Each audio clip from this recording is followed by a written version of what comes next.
Unang oras ng eleksyon dito sa San Roque Elementary School sa Mercedes, Camarines Norte ay tila may palaro dito sa presinto. Hindi ito laro ng lahi kundi hanapan ng pangalan. Halos magkanda-ugaga ang mga botante sa bawat polling precincts upang mahanap nila ang kanilang mga pangalan dahil karamihan ng residente ay nananatiling inaasahan ang physical list of voters na nakapaskil sa labas ng mga polling precincts kaysa sa online public precinct finder. Sabi ng mga iilang Bicolano ay nagyayamot na dahil sa init ng panahon at nais nang makaboto ng mabilis. Merong security guard ang pumila na maaga para makaboto dahil may duty pa ito.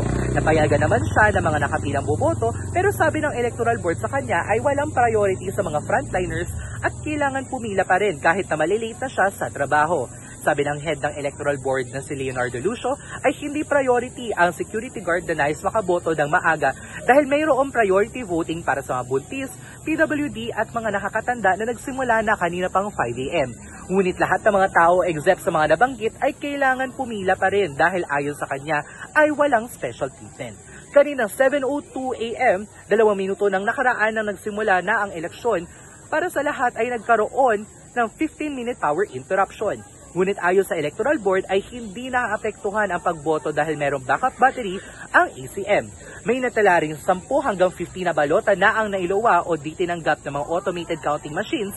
Isa na dito ay napunit na ang balota dahil pinilit na ipasok sa ACM. Dahil dito, binigyan muli ng balota ang botante upang makaboto habang tinago na lang sa maayos na lugar ang napunit na balota. Reporting for Rappler, this is Paulo Cotalco, Rappler reporting from Mercedes, Camarines Norte.